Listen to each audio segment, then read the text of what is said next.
Welcome to the Inglorious Blasters podcast, the Star Wars Legion podcast talking anything and everything glorious or inglorious about the game. My name is Corey, and with me today is the High Inquisitor Brendan and the furball known as John. Welcome. How did you come up with these designations? Well, there's certain AMG news that was released, and Brendan was hyped for Inquisitors, and John, you love Wookiees. Oh, that's fair. All right, I dig it. I need a cape. There you go. Yeah, we can get you a cape. That's easy. An Inquisitor cape. We also need the technology for a spinning lightsaber. We'll get right on that. I mean, the technology exists. They did do a limited release one, the Black Series, that you had to pre-order thing for. Oh, legitimately it spins? That's fun. I believe it did. I don't know. It was out of my price range, so I didn't bother trying to buy that one. That's fair. The Black Series is very expensive. Alrighty, so today on the podcast, we got lots to talk about. So Brendan went to a tournament at Game Kastle, so he's going to quickly go over some of those games. And then the main highlight is AMG's Ministravaganza. We're going to talk about all the fun stuff that was shown off, and we have like a bunch of new rules and a bunch of fun other stuff like that. There you go. But before we begin, let's get to a couple of our sponsors of the podcast. We got Baron of Dice. He's got dice. Go check him out. If you use checkout code GLORIOUS, you will get a little bit of a discount. baronofdice.com. Panhandle 3D for all your 3D printing needs. You need terrain, want it 3D printed, don't want to make it yourself. Panhandle 3D on Etsy. Use the code GLORIOUS for a 15% discount. And Dice Must Flow, he's got an Etsy shop. You can get 15% off any of the dice trays he's got on that website, including any custom orders you might like to have using coupon code IGBlasters. Excellent. And then for the last time on this podcast, we're going to mention the Crucible tournament. It's coming up. John is going. He's going to go to Disney. I'm pretty jealous. Yeah. Oh, and then play Legion. That's fine. There just happens to be a Legion event to this Disney trip that I'm now. That's right. Are your kids excited? They're very excited. That's good. They were confused the other day when we told them that I was going to be playing Legion, and they're like, "Wait, what? Like I thought we were going to Disney." Well, yes, like, but no. This all started with and it's you can see how it just slowly turned into a Disney trip and less of a Legion trip. But I am in fact going to play Legion. That's where all this started. So, Crucible is on the horizon, and I will be there. Excellent. Go harass John if you're going to be there. Alrighty, so we got one more tournament. It is the St. Laurent Open over in Canada, October 21st and 22nd for specifically Legion. Check it out if you are in the area. Should be a fun time. World's qualifier, so go have fun. Yeah, you got the World's qualifier swag. There you go. Alrighty, Brendan, you went to a tournament. I did. Tell us about it. How'd you do? I did pretty well. I ran a Imperial Remnant list, and let's just say everybody who saw it didn't expect it. And, you know, as with the Remnant, people had to keep being reminded what was where, because heavy weapons are just everywhere. They're just all over the place. Yeah. So the list I ran was a 9 activation, 793 points, and I was a blue player for all of my games with that bid. It was Moff Gideon with improvised orders and the Darksaber, a shore trooper with a stormtrooper T-21 and a medical droid, 2 stormtroopers with HH-12s, medical droids, and recon intel, 2 death troopers with the scout sniper rifle and their E11 config, 1 scout trooper with the T-21 stormtrooper, and 2 speeder bikes with emergency transponders. This was a lot of fun for a list for me to play. I learned a lot of good things. It was also one of my first few times playing with my speeder bikes, so trying to just get the feel for those was kind of fun. My first game, loads of fun. I ended up playing against a Rebel list that was a mix of Ewoks, regular Rebel Corps, Leia, Wicket, and Op Luke. So, yeah, Luke was scary. The Ewoks were also a little scary, but I definitely outranged my opponent, and I was able to flank with the bikes, and so things ended up going pretty well for me. And we had played a game of KP. I ended up scoring the middle KP, and my opponent's KP, and completely just abandoned mine. So, What a dominant move that was. It's like, nah, I don't care about mine. yeah, luckily the bikes made it to turn 6, and they were able to just both move and contest the back KP. So That's funny. Nice. My second game, I got to play against Dashes for the first time. Somehow I've been to numerous tournaments and haven't gotten to play him yet. Luckily, he was taking it easy on everybody because he was also the person running the tournament. And so he wasn't running a Republic list. He was running a Separatist list that had Dooku and Maul in it. My list doesn't like to see lightsabers. I've got Gideon as a delaying tactic, but he can only do so much. Yeah. So this game also was key positions. I had no trouble, killing his droids. That was the easy part. Eventually, on turn 6, Gideon was actually able to kill Dooku after Dooku had taken a couple shots. Maul kind of just did his thing and wiped 2 of my squads. 1 squad in 1 swing and 1 squad in 2 swings. Both squads had medics that I never got to use. It was very sad. Oof. Ended up depressing. Ended up winning that one 2-1 on KP. It was a very fun game. I definitely learned some stuff with the bikes that game, especially getting better positioning and displacement and stuff like that. I realized I made a few mistakes that made it a little closer than it should have been on the one KP we were contesting. So that was a great learning game. The third game, I end up getting to play Kyle Dornbos, so from the Notorious Scoundrels, and he, if anybody's been listening to their podcast, he made the change and he did a Anakin Padme Pike gunline. So that was a list that was very difficult to deal with. I ended up playing key positions again, but this time was also Minefield, so that was kind of fun. Because I had Minefield in my deck.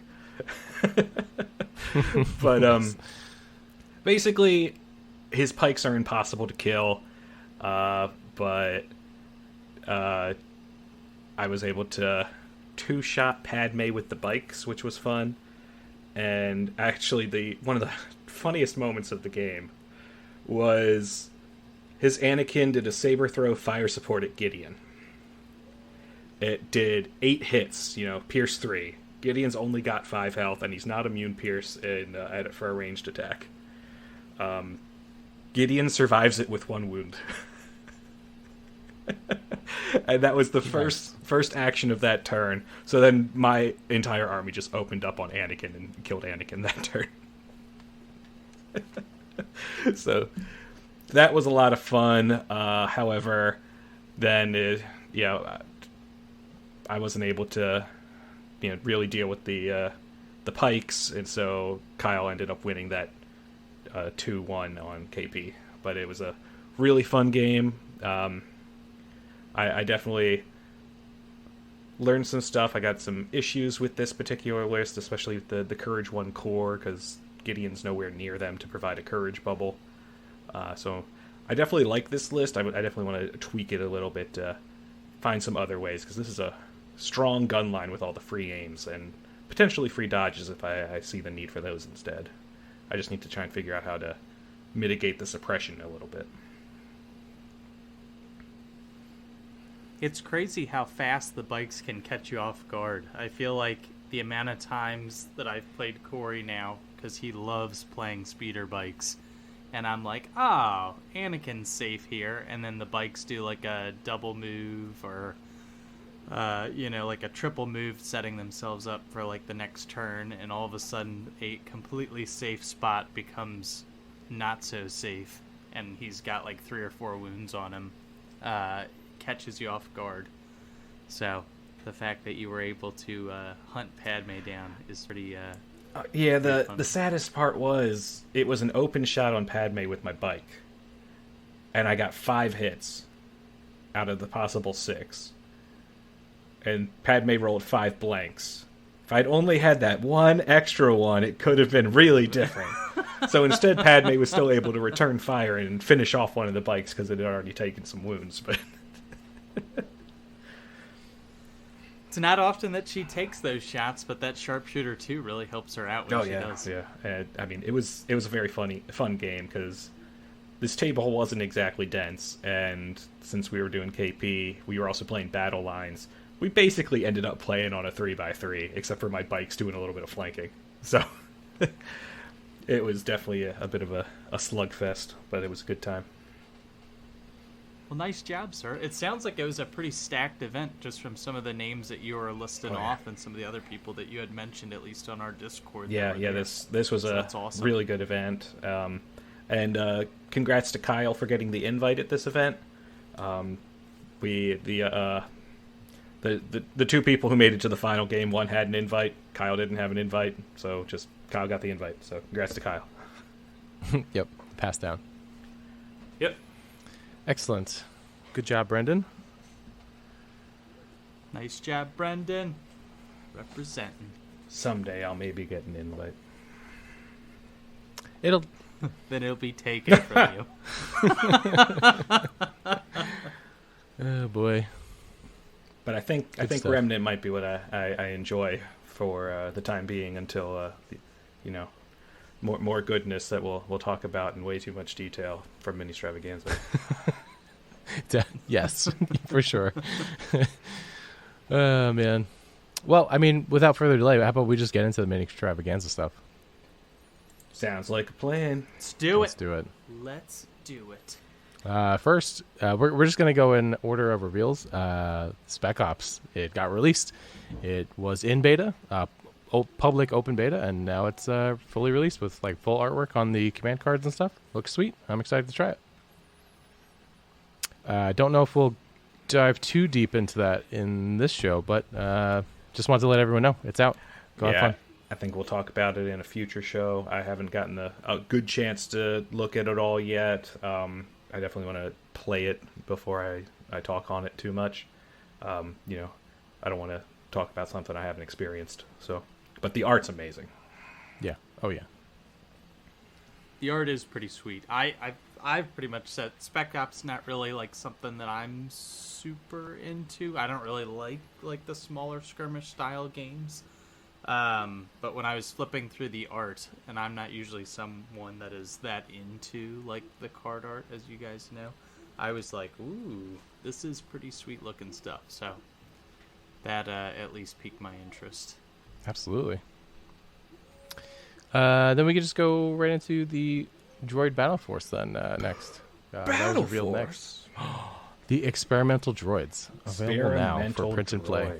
Yep. So special rules for this battle force. It's a Separatist Alliance faction. The following unit counts as a core unit for the purposes of army building and battle cards.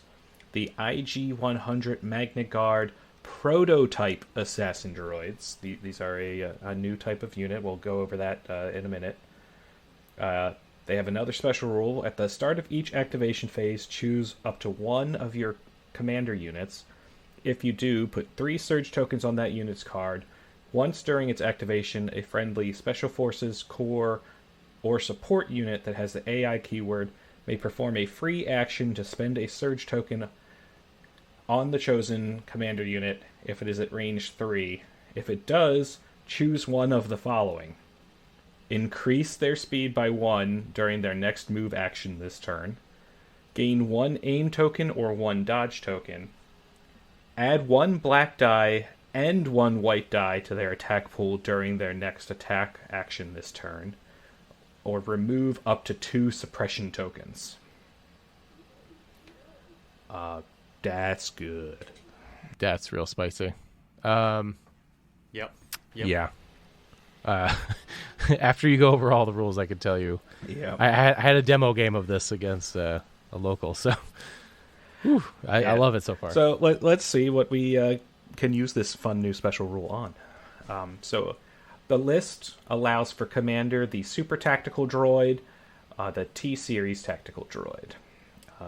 And they're just the generics. No unique super tacs. Special Forces, the BX Series Droid Commandos, no strike teams, and the IG-100 Magna Guard Prototype Assassin Droids, which we will go over shortly.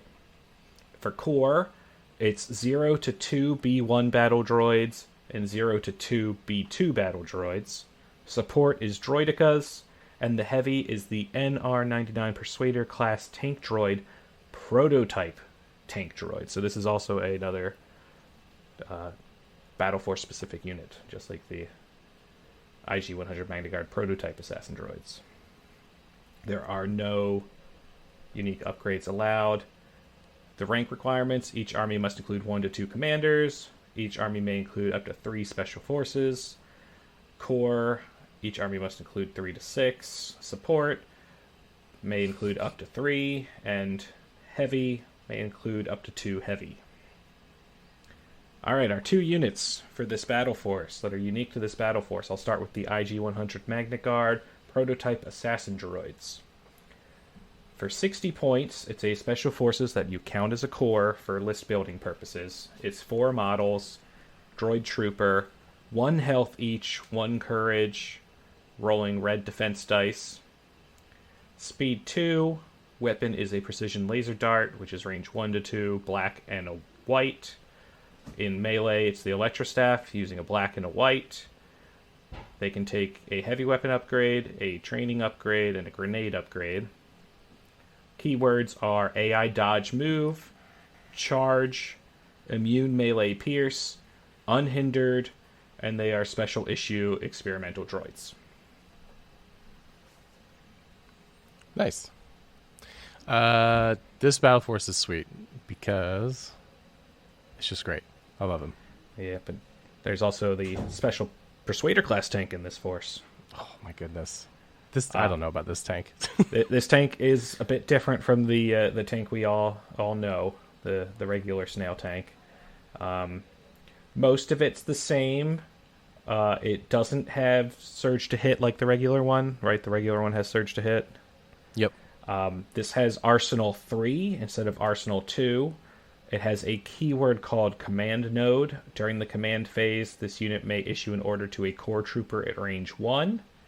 And it has special issue experimental droids, and it doesn't have the transport keyword. Yeah, this feels weird. I actually didn't notice that. But otherwise, it's the same as the other tank. Yeah. Are those all the rules? Arsenal 3 is interesting. I don't know how much you want to get into range 2 though. That's like my issue with this. Like you can. I think then you just open it up to die. Probably. I think you want to just sit at range 4 and just throw high energy shells. I'm not sure. This is a weird. You take it to range 2 is if you put Bunker Buster shells on there. Yeah, that's the only other reason, Bunker Buster. But again, I think you're just asking for it at that point. The normal one has surge hit. Yes, yeah. I don't think I've ever actually played against one of these things. They're fun. They're good. I have. Corey used They're it. cool. I mean, I'm looking at it, so like a lot of it, I'm like, how different is this than the normal? It also one? lost. I've just never seen. It also lost Impact 1, Critical 1 on the main cannon. You're right. So like that to me is like a big oof. Basically, this is a weaker one that gives you direct core. Which is funny because, like, you can only take so many B2s or B1s in this list. Yeah, but you have a lot of Magna Guard that don't do your coordinate shenanigans, probably. Yeah. So it's a way to make sure they don't have to AI dodge or move. The Magnas are still considered special forces, not a core, so you can't direct them. Oh, you're right. So yeah, that's why this is so weird to me. If it said if you were allowed to do it, then okay, cool, that's fine. No, you're right. I guess you can hide a B2 behind it, like as you're creeping up. That's like one use case I thought of, but I'm like, it's not that fancy. It's weird. It's not a transport, But you know what? We're talking about the wrong thing here. We're talking about how awesome that special army rule is. Yes. Yeah. We also got further clarification from one of our Discord members. He asked on the forum.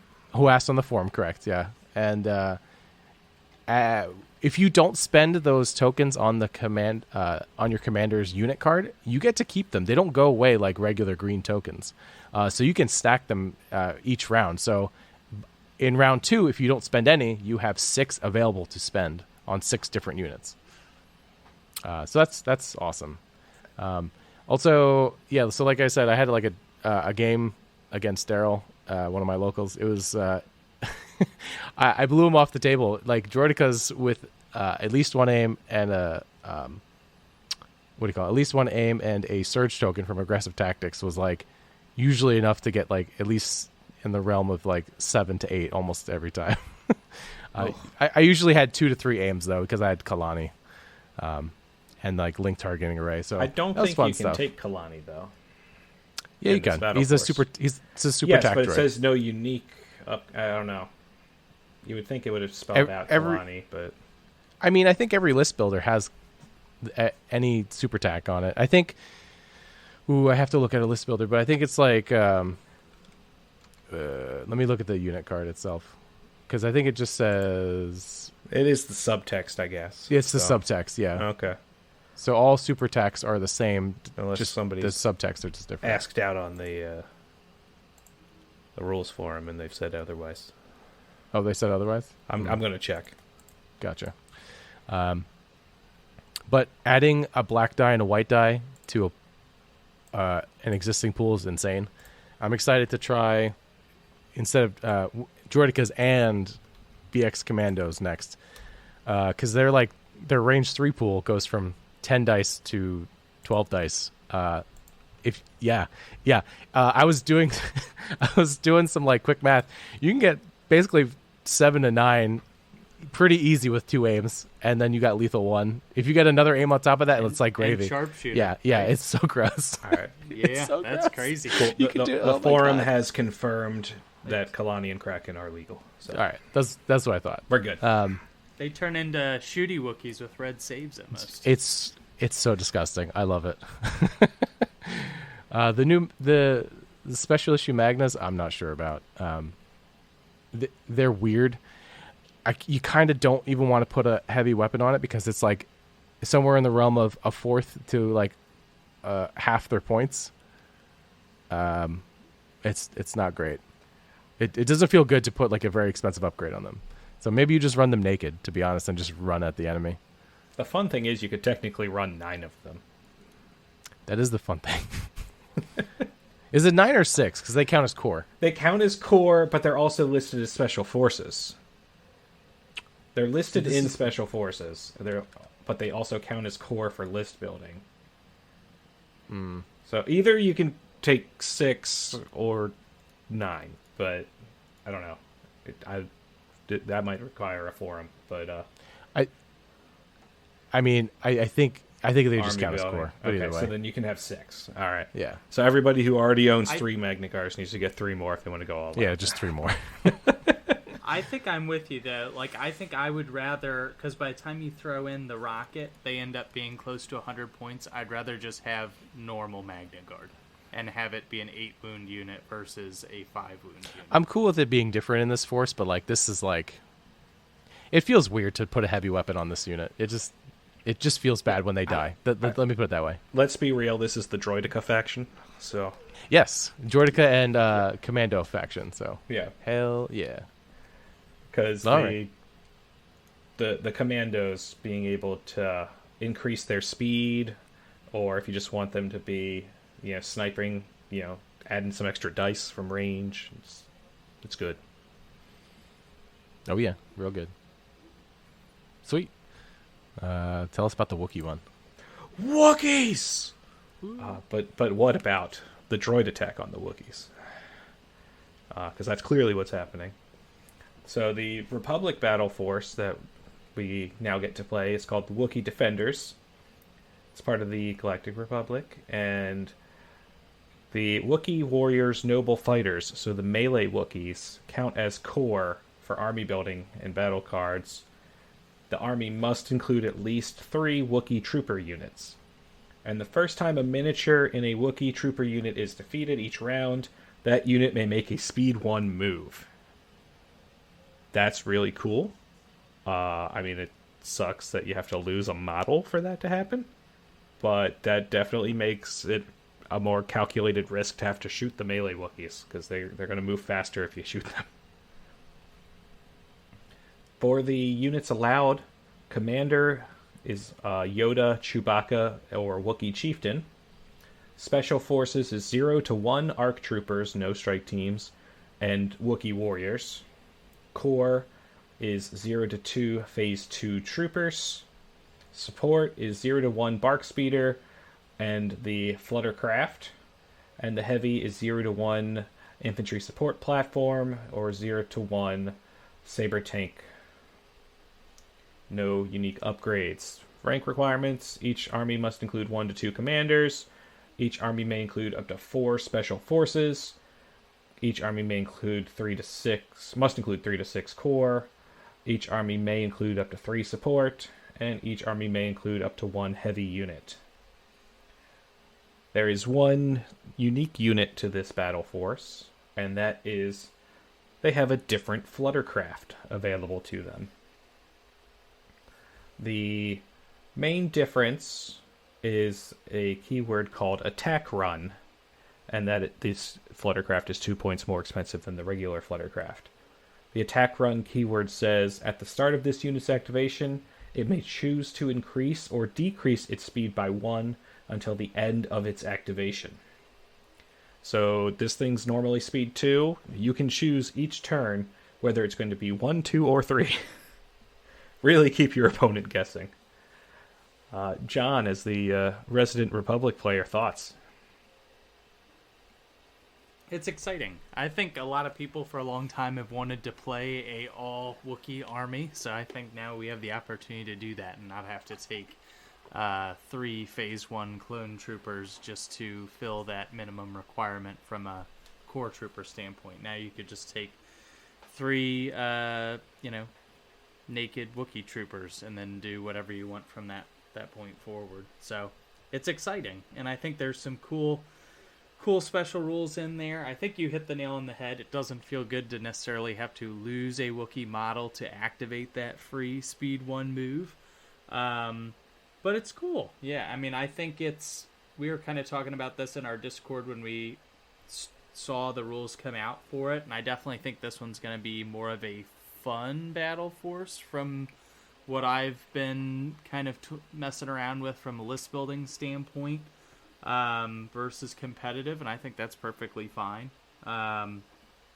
Just because I don't know how many activations you can get out of it, and because all of the units are fairly expensive, like even a naked Wookiee squad is 69 points, and then if you think you're going to activate that free move, you're going to lose a guy, and then it's going to be a two model unit, to get the free move, so kind of feels bad when you do lose that model, but I think it's gonna be fun to have a table full of Wookiees either way. So I'm excited. I'm definitely excited to give it a shot.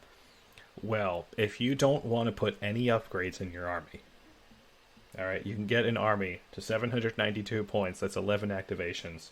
That's made up of Chewbacca, 4 shooty Wookiees, and 6 melee Wookiees. That is something you can do. Yes. Just get Chewbacca to the point where he's enraged, and you have a absolute courage bubble over your forces, and it's amazing. Now, I'm wondering if this battle force will see people playing more Fluttercraft. That'll be interesting.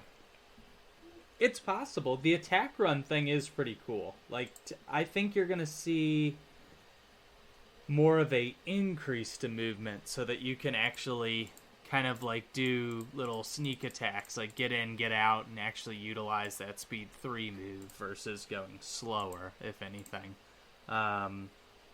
So yeah, I mean, 2 points is nothing to be able to have that kind of flexibility. So I definitely think they'll see some more play, if anything, within this battle force for sure.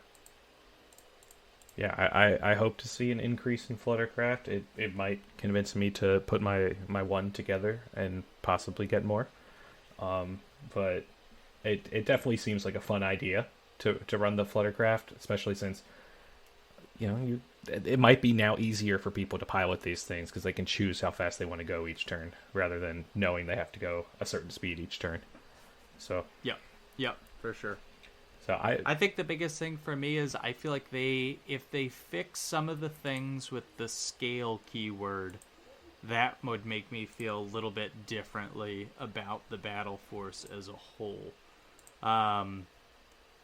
Because like I played Wookiees for over a year, and the reason I stopped playing them was due to the scale nerf, not because I just stopped liking Wookiees. Between the scale nerf and then the increase to tenacity and offensive push and vigilance, it was kind of the collective. Like my Wookiee Padme list went up in points by close to 50 points between all the vigilance and tenacity push combinations, and then losing scale, which you can sort of make up for with this extra free speed 1 move, but you have to lose the model to do it. Whereas if your Wookiees are taking that much heavy fire on the way in with the old scale keywording, you never really took that fire because you just kind of would just work your way up over and then just kind of come charging over the building. So you never really took that fire. You hit your enemy with a full squad of Wookiees. And anybody who's played Wookiees with, any fair amount of frequency, you know that as soon as you get down to 2 models and you're only throwing 4 black die, or if you have tenacity, 4 black die and a die, it's not bad, but it's nowhere near as crazy as when you have that 3 or 4 model squad doing 6 or 8 black with that extra red, where you can literally just like one shot a squad, especially with duelist and getting that pierce in there with the aim.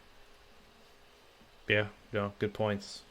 So I'm looking forward to at some point hearing about the Fur Bowl, where somebody's playing Wookiees and somebody's playing Ewoks, and see who comes out on top. Oh yeah. So if anybody ends up playing in a Fur Bowl, please tell us. I need to know what happens. Who won? The short people or the tall people? Well, before we got to the roadmap for Ministravaganza, there was a painting stream where we got a spoil for the Empire that I was not expecting.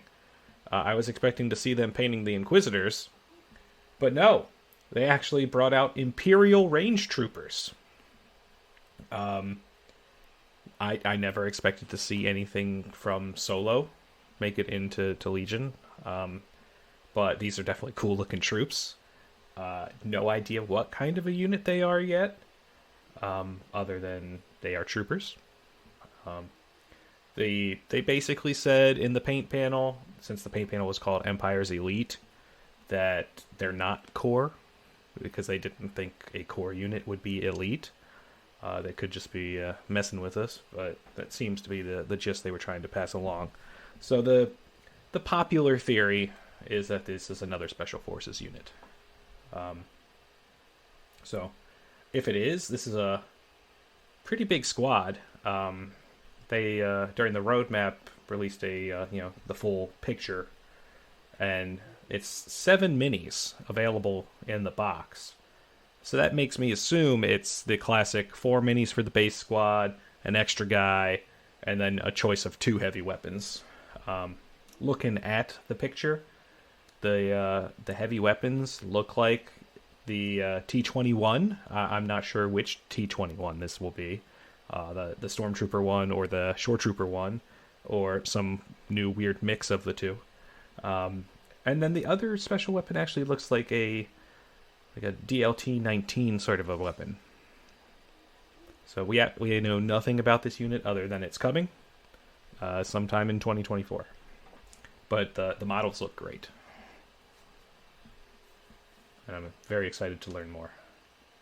Yeah, they are pretty sweet. And you hit the nail on the head. They were not something I think anybody was expecting.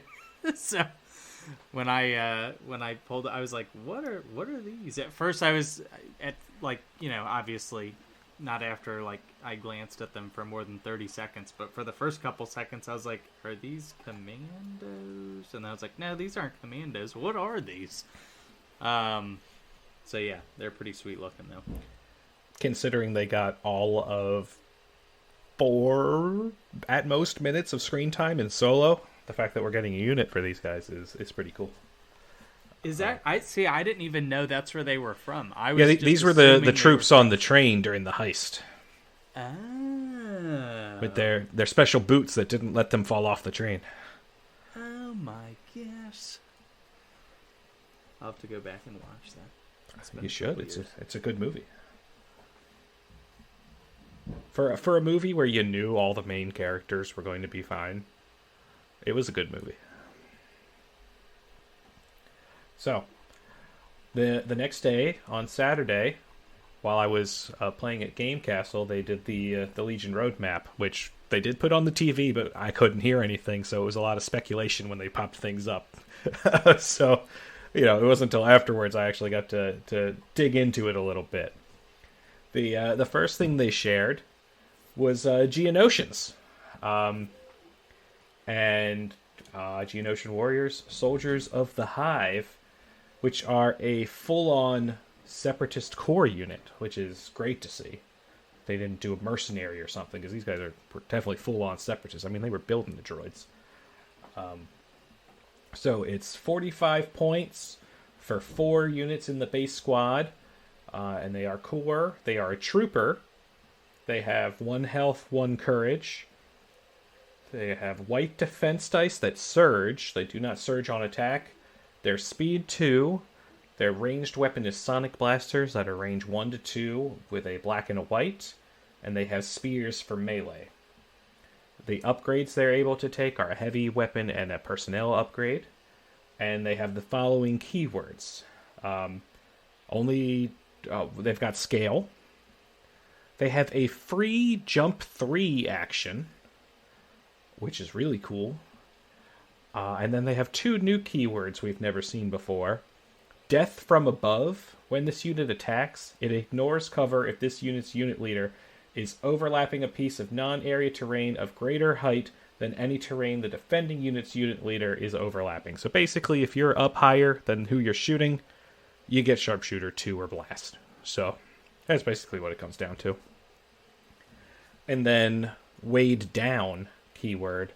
While this unit has a claimed objective token, it cannot use the jump keyword.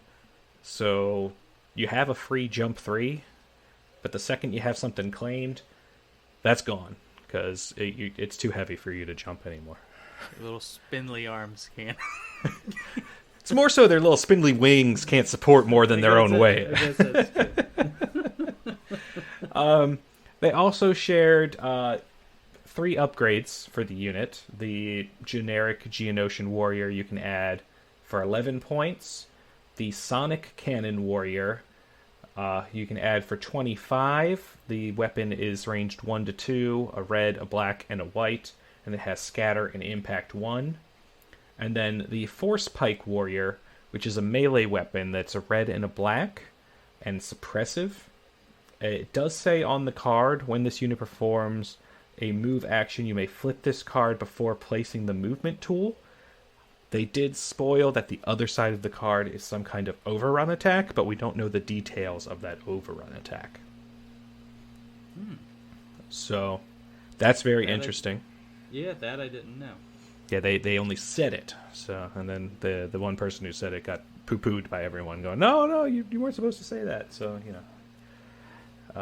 but so we know that's a thing, we just don't know what it is fully. So this looks like a very interesting unit overall. Agreed. The fact that it has the potential to triple move, with the free jump. I like that it's a free jump that goes away for objectives. Otherwise, that would be way too powerful. Yeah.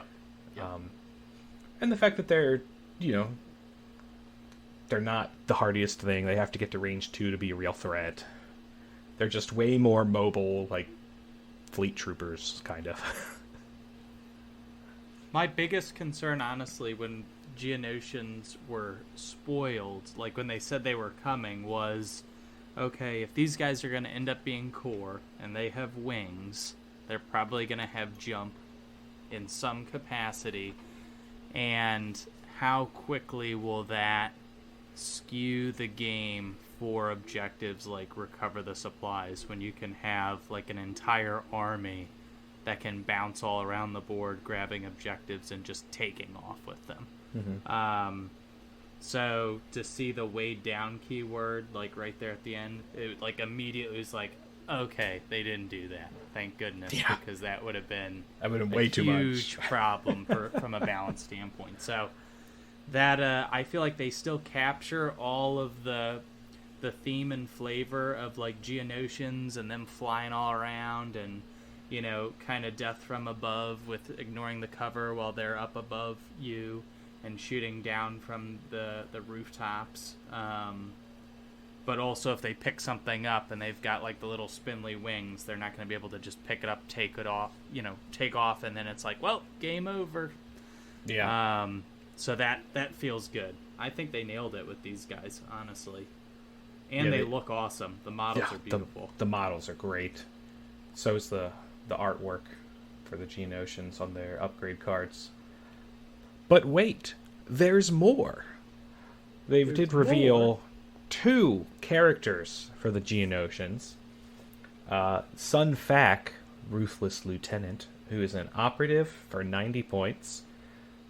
Trooper with 5 health and 2 courage, with surging white defense dice and surge to attack. He's got a sonic carbine, which is range 1 to 3, which is red, black, and white, and suppressive. And he has a force pike, which is 2 red and a black, pierce 1. He's got the free jump 3 action. He also has cover 1 built in. He's the first trooper unit we've seen with built-in cover. He also has the death from above and scale and weighed down keywords. But on top of that, he's got direct Geonosian warriors and retinue Poggle the Lesser. So he's got a lot going on at 90 points. Yeah, he's interesting. And as his retinue keyword stated, Poggle the Lesser is a commander for the Separatists. He's the public leader of the Geonosians. I like that tagline there. He's the public leader, because he wasn't actually the leader, because that was the queen. But he was the face that everybody saw. He's 85 points. Trooper with 4 health, 3 courage, red defense dice, surges to hit. He has a concealed blaster that's range 1 to 3 and 2 black. He's only speed 1 because he's old. And he has a staff of command for melee, which is 2 black. He can take 2 command upgrades, a comms upgrade, and a equipment upgrade. He's only got jump 2 free action. He can't jump as high. And considering he only goes speed 1 anyway, that's basically a climb just with scale. So, he's not very mobile. He's an older guy. He does have Compel, Core Separatist Alliance Trooper, Entourage B2 Super Battle Droids, Override 2, and Weighed Down. Poggle lets you run 7 B2s. That just sounds fun. Don't know if it's good, but sounds fun.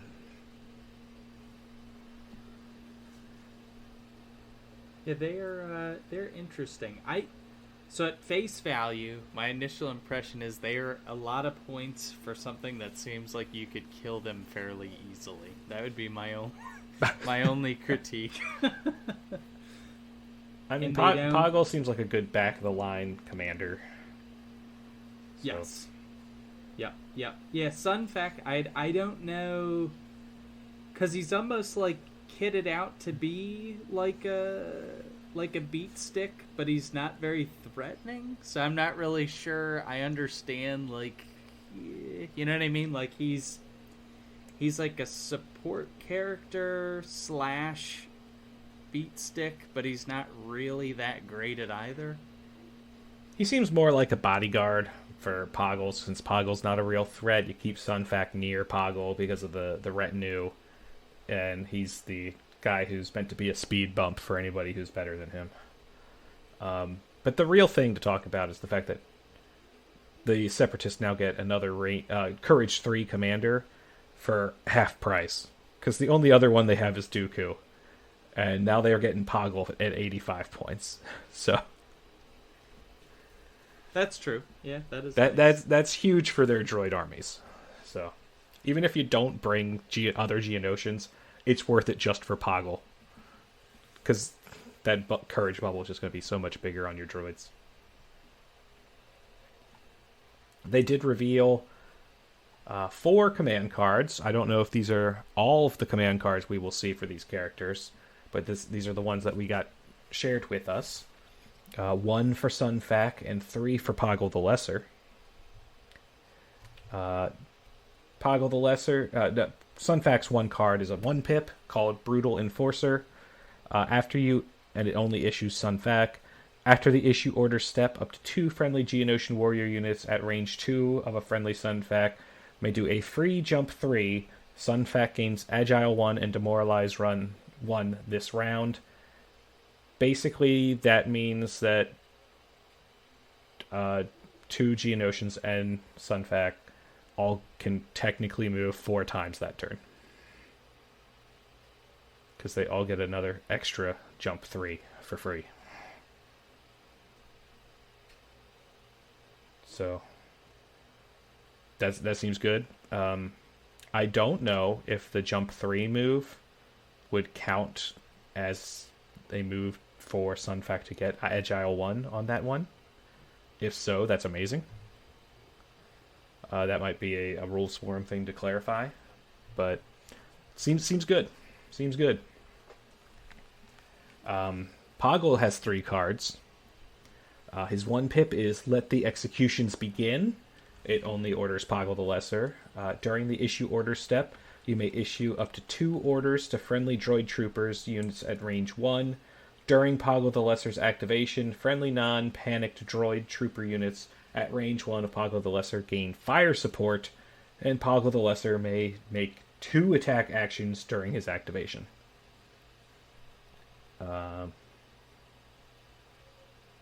So enter fire support for the Separatists. We finally get that keyword. Now only the Rebels and Shadow Collective don't. Ha! No, Rebels technically suckers. do. So Shadow Collective doesn't. Ha! Suckers. Poggle's 2-pip, We Serve the Queen, gives an order to 1 unit. A friendly Sunfac loses direct Geonosian warriors this round. Friendly Sunfac and Geonosian warriors gain Coordinate Geonosian warriors. When a friendly Geonosian warrior unit with a face-up order tech begins its activation, it gains an aim token, and Poggle's head is in the way, so I don't know if it's a dodge or if it's a surge token. Hopefully a dodge. Probably That's a my dodge. opinion. Yeah.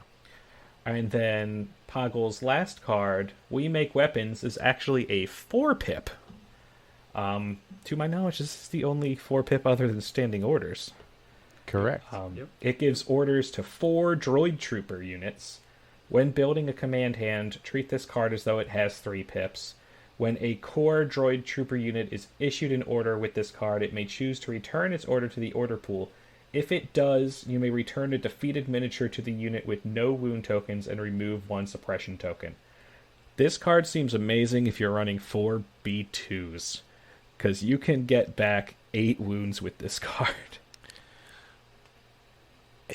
I think 8's the pipe dream, but yes, you can. So, like, if your opponent defeats 4 different minis in 4 different B2 units, sure.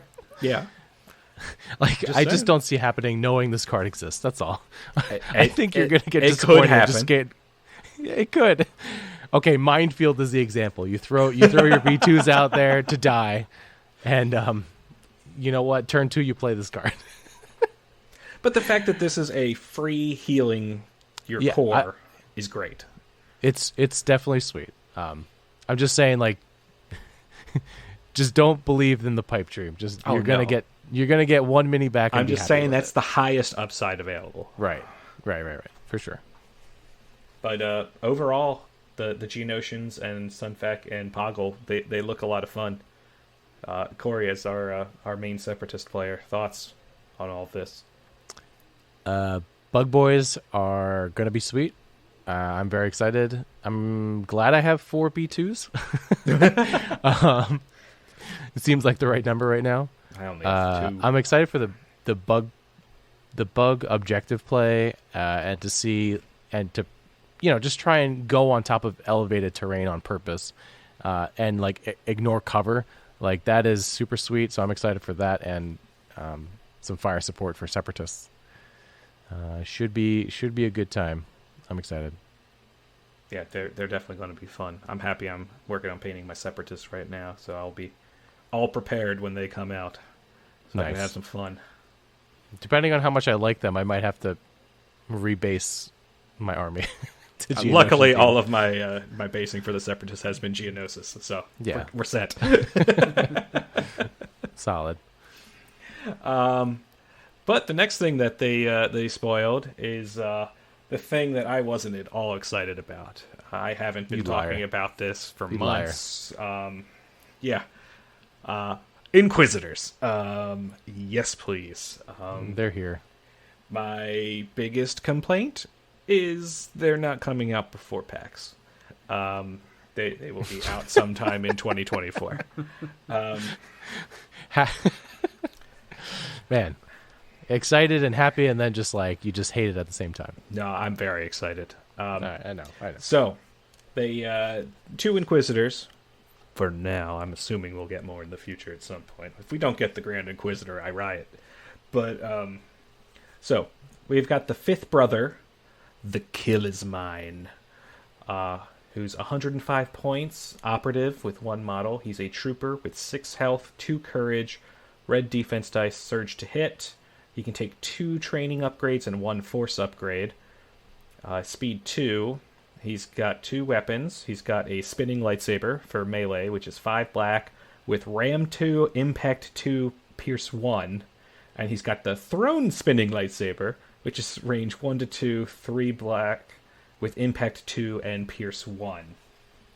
Keywords he has are Dauntless, Block, Enrage 2, which will give him charge once he has 2 or more wound tokens, and Immune Pierce. Just thoughts on him before we start talking about the next Inquisitor. He seems fun. He seems scary. 105 points is much lower than I expected. Very, very low and cheap. I do agree with what they were talking about on the stream. They don't feel like they would necessarily win in a fight with any of the main force users, which is why they're cheaper. Just looking at their stats. But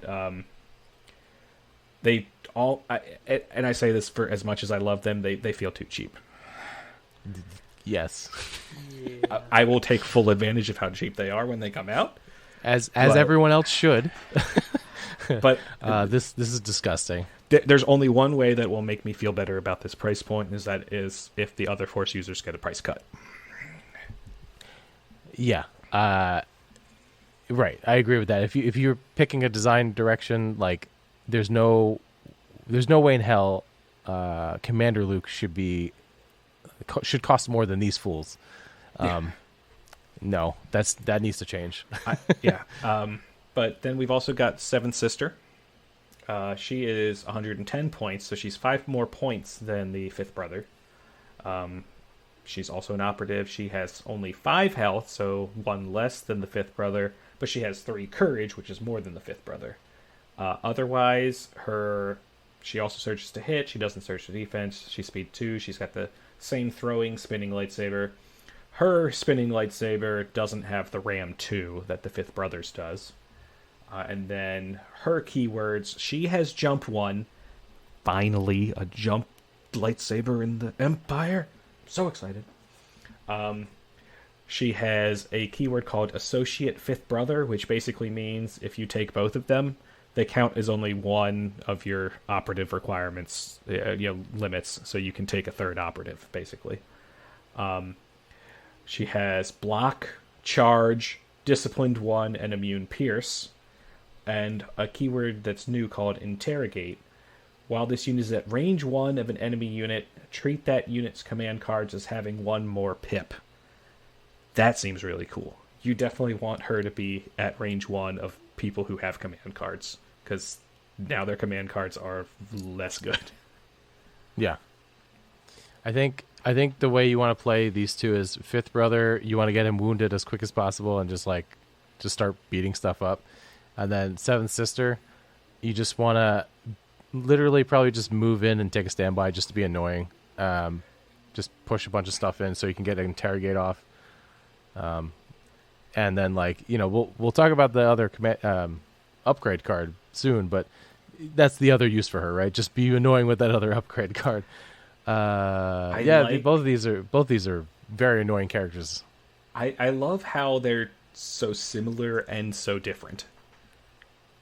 Like, she's clearly the more skilled one, but she's a little bit more fragile, while he's the bull in a china shop. Right.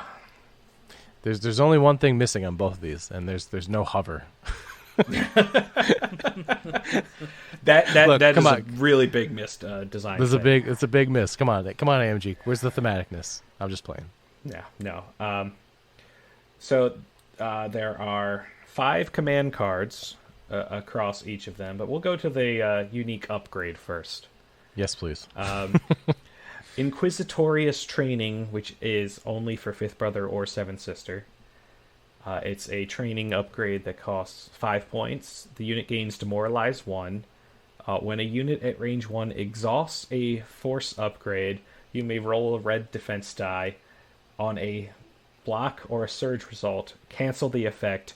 The upgrade remains exhausted. Do you guys want to talk about this first? Is good.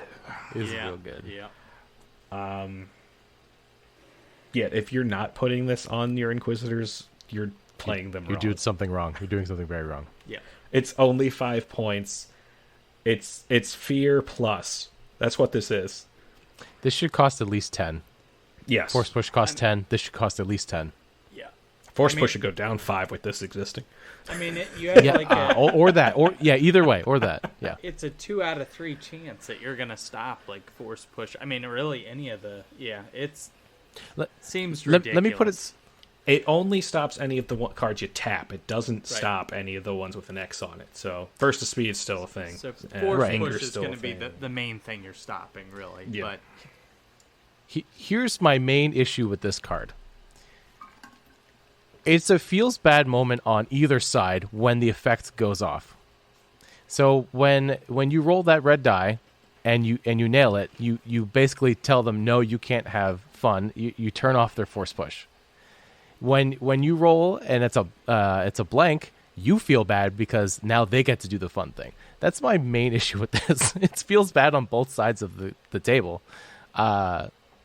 It's very, I don't know. This is just weird. Legion is a game that it really hasn't seen dice roll effects. Like, we had the Amban rifle.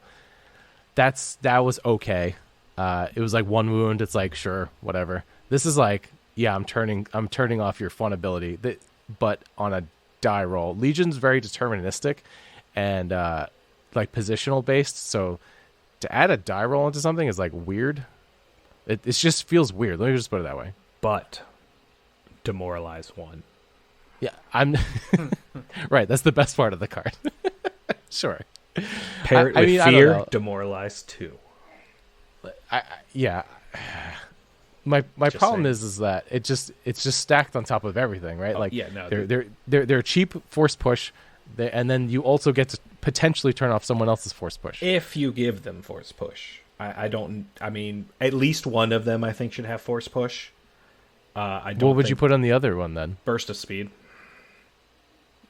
Maybe, right. Maybe the brother. That or force reflexes on the sister because of one of their cards. Maybe. All right. So, speaking of their cards, the fifth brother has 2 cards. He's got a 2-pip and a 3-pip. His 2-pip, you would question me, orders him and the seventh sister. It's a permanent card. When fifth brother gains an aim token, seventh sister gains a dodge token. When fifth brother gains a dodge token, seventh sister gains an aim token. When either unit gains an aim or a dodge token, the other unit may gain an immobilize token. If they do, the first unit gains an additional token of the same type. That seems really great because if you add, it doesn't have to be on their turn. Yeah. If you have like portable scanners or electro binoculars, it goes to the other one. It's basically works the same way as teamwork. Also, if for some reason you don't put the Inquisitorius training on the other one, you just give the other person 2 of token types, and then the other one can just immobilize themselves and be immune to force push. Yeah. I didn't think of that. Yep. That's fun. Right? That's fun.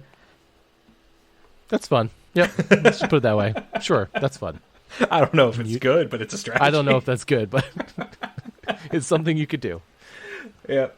And his 3-pip, I care not for your struggles, orders fifth brother and 2 troopers. Fifth brother may issue orders at range 1 to 5 this turn. Units that are issued in order by this card gain Dauntless this round.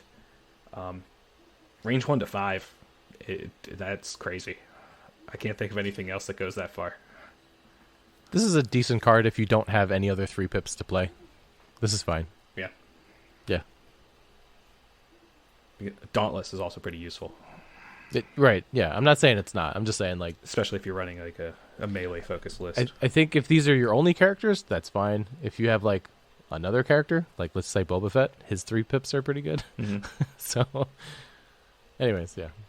All right. Seventh sister has a 1, 2, and 3-pip. Her 1-pip is Come and Prove It. Orders her and fifth brother. Fifth brother and seventh sister gain Indomitable and roll 1 extra die when defending. If seventh sister is declared as a target of an attack while she has a face-up order token, she gains a dodge token. Pretty good. Yeah, it's pretty solid. 2-pip. Unexpected, but not unwelcome. Again, it orders just the Inquisitors. When a unit is issued an order by this card, it recovers. When seventh sister is attacking a commander or operative unit with a face-down order token during the roll attack dice step, she may gain up to 2 suppression tokens. She gains 1 aim token for each suppression token gained in this way. So this is your classic gain tokens, gain suppression, and get your free recover that we've seen with Ahsoka and Asajj, basically. Yep, for sure. And then her 3-pip, You Hide Your Fear Well. Seventh sister in 2 units. Seventh sister gains Demoralize 1.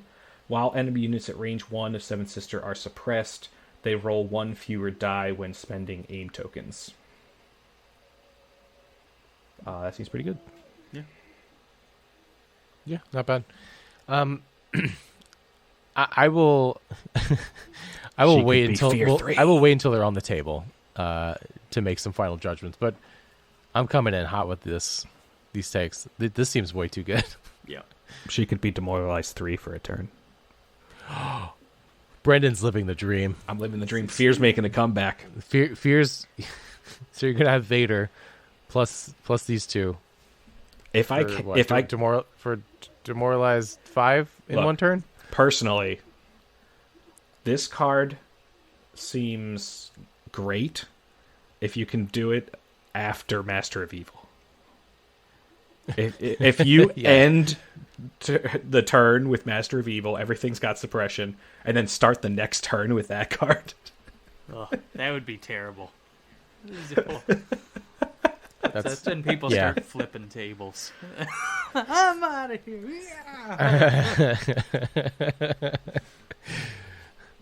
Oh man, I am excited and scared at the same exact time, everyone. I'm so very happy. I mean, the comparison between these guys not being able to compete with like a normal Force user. I mean, granted, if you add their points together, they're more than any other Force user, right?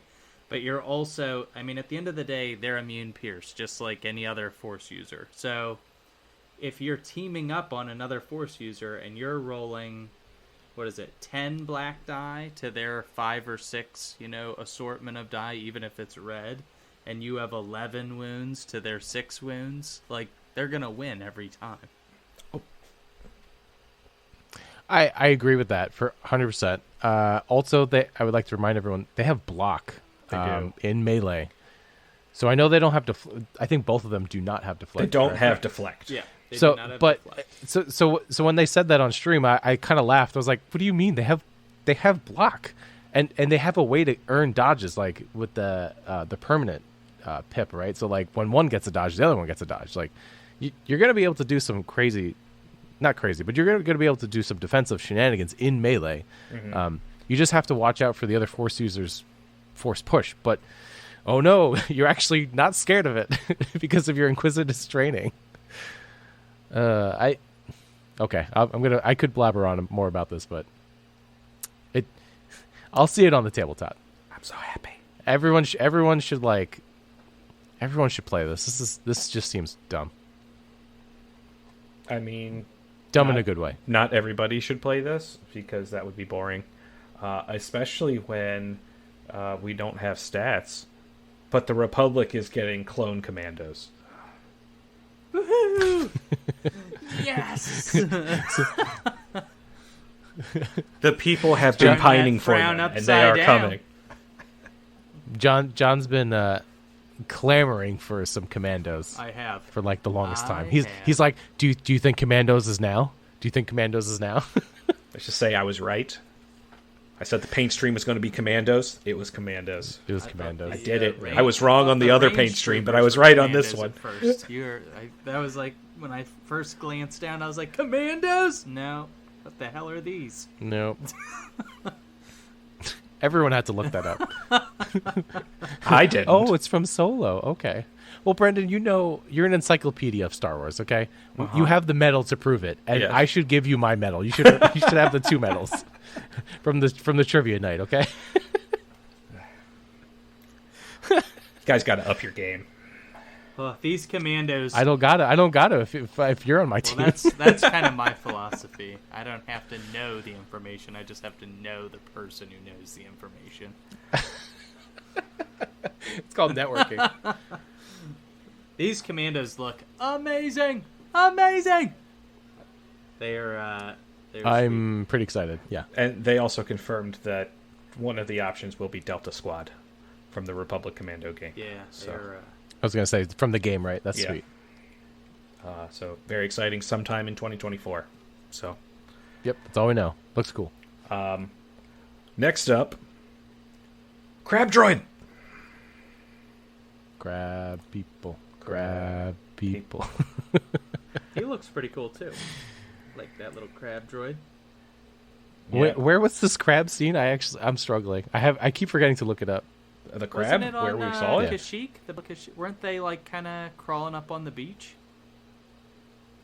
No, those were spider droids. The crabs were on Utapau. I don't have a medal from Adepticon. I don't. What is the name of that planet? Utapau. It's where General Grievous was hunted down by Obi-Wan. Okay. You even see a clone jump on one of these guys and shoot him from the top. Come on, guys. It's been so long. I'm never gonna get a medal. No. We just got to be on the same team. That's it. Yeah, so crab droid. I'm excited for crabs. I mean, that's just because we live in Maryland. Accurate. Yep. There was a picture going around on the Discord of a blue crab on the Legion table. There was a blue crab on a base. I have the Crab Rave song stuck in my head whenever I see this thing. So for those who know it, you're welcome. Yep. Also announced sometime in 2024 are Rebel Saboteurs.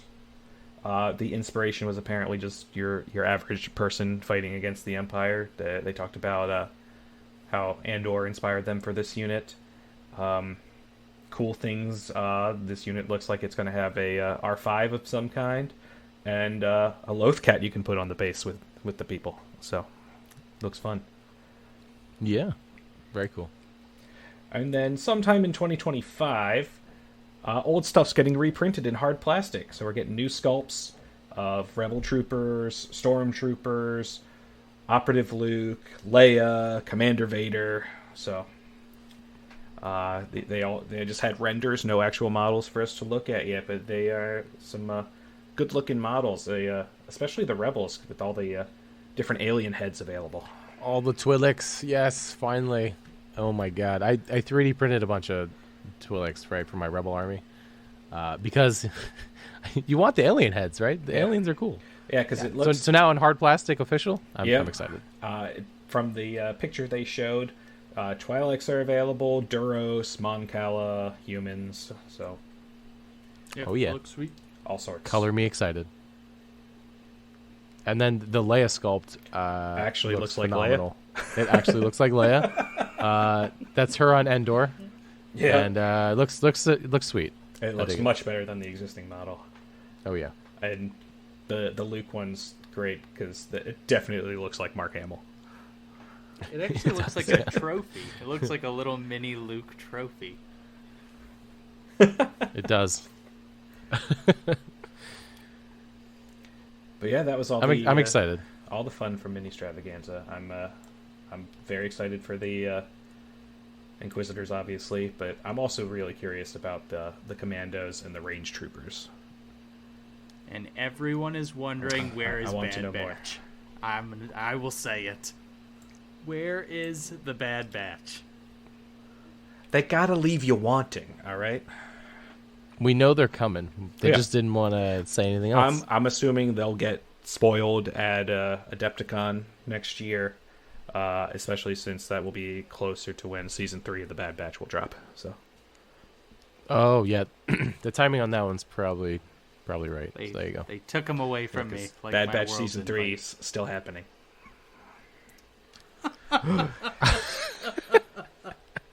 Hey, now you got to contact AMG. Maybe you can. Salty. Maybe you can get it. Or you could just win packs. There you I go. have Just do some it. information Well, you don't even have to win packs. You just have to get top 4. Just top 4 at packs. I have a list of top of 4, things that were taken from me. Bad Batch, my World's Invite. What else can I throw on here? Look. They gave you Commandos. That's What true. else do you want? I shouldn't complain. It's like, I mean, what else do you want? The obvious answer is Gungans. yeah. That's man. I was maybe expecting it, to be honest. Like Gungans 2025. Watch That that would've be been like sweet. a late 2025 or a 2026 thing. It'd be hilarious. That'd be fun. Gar Ahsoka. You know they've got to be working on it. No, Gar Ahsoka they'll never give you because you keep asking for it. Never give it to me. I don't think it's ever coming. I don't think it's coming, man. The more we ask for it, the more like we could push it back a couple more weeks. Weeks. Just like I'll never get the Imperial Super Commandos. All right. Well, I'm excited for the future of Legion. I believe we chit-chatted about all the new upcoming stuff. Yep. So, yeah, I'm super hype. Yeah, lots of goodness. Cool Very stuff on the exciting. horizon.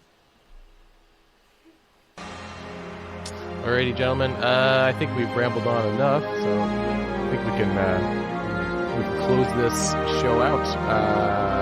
I'm Corey. I'm John. I'm Brendan. Definitely listeners with fear. No one's Say glorious, everyone.